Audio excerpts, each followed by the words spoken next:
Joining us now, former White House Press Secretary Ari Fleischer. Okay, this was kind of sudden. It was certainly dramatic. Do you approve? Absolutely. Really? I've been a cynic about this détente with North Korea from the beginning because I've lived through North Korea's 30 years of lies and deceptions. Every time they enter into an agreement with the United States, they renege and they continue to develop nuclear weapons in contradiction to everything they promise. So, frankly, I view this as part of the ongoing talks. This is the middle of the talks. This isn't necessarily the end or even a permanent cancellation. This is maneuvering. Well, the president suggested perhaps in that letter that he wrote to Kim Jong-un that the summit could be reconstituted at some point in the front. You're right. It's not over. It's not done. It's not kaput forever. That's right. This could be reconstituted later. This is about gaining leverage. This is about the United States doing something wise under President Trump here, which is being unpredictable.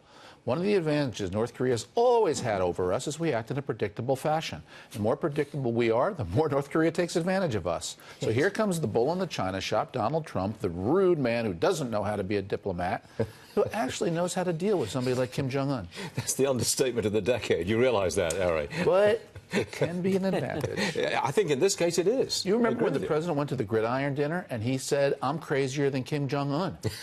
He sends these signals on purpose. He knows what he is doing when it comes to dealing with somebody like him. What do you think? I know I'm asking you to be wildly speculative. What do you think Kim Jong-un's going to do?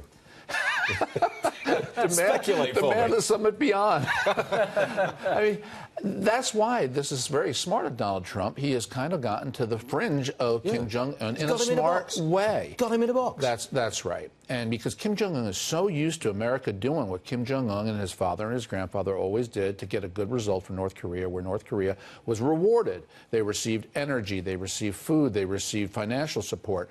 All the while, they deceived us and developed nuclear weapons. Now he's realizing my old games probably won't work with this guy. And so it does put Kim Jong-un in a different spot. I think what happens is either we go back to the war of words that we used to have, and then the maximum pressure campaign must continue, or Kim Jong-un goes back to where he was 3 weeks ago and realizes maybe I should start to deal with Donald Trump. But he would lose enormous face. And in Asia, loss of face is a big deal. When you're a totalitarian dictator and you run the country the way he does, I'm not sure saving face is important. I'm also not sure that being wealthy is important. The man is already personally wealthy because he's stolen it. But when Donald Trump says, "I'll make North Korea wealthy," I don't think that is meaningful to Kim Jong-un. He doesn't care about the people of his country. He cares about power. Where does China stand in all of this? That's a great question. And I think China looks at this and thinks, this is rocky. This is not stability, and we want stability. So which of these crazy leaders do we want to tell behave? Do you think they'll lean on North Korea? Yes, I do. I think they're going to. They always do lean on North Korea, but only to a limited extent. China leans on North Korea to the degree it resets the table and creates stability so China doesn't have to worry about it. That's probably what they'll do again. We do actually have leverage on China because the UN sanctions call for an end to bank dealings with North Korea, and there are 3 Chinese banks which are dealing with North Korea.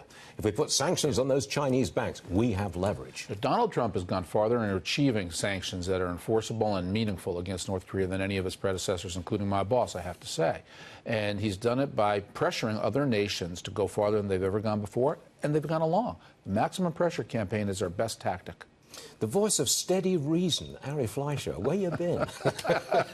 Thanks for joining us, Ari. We do appreciate it, so thank you very much.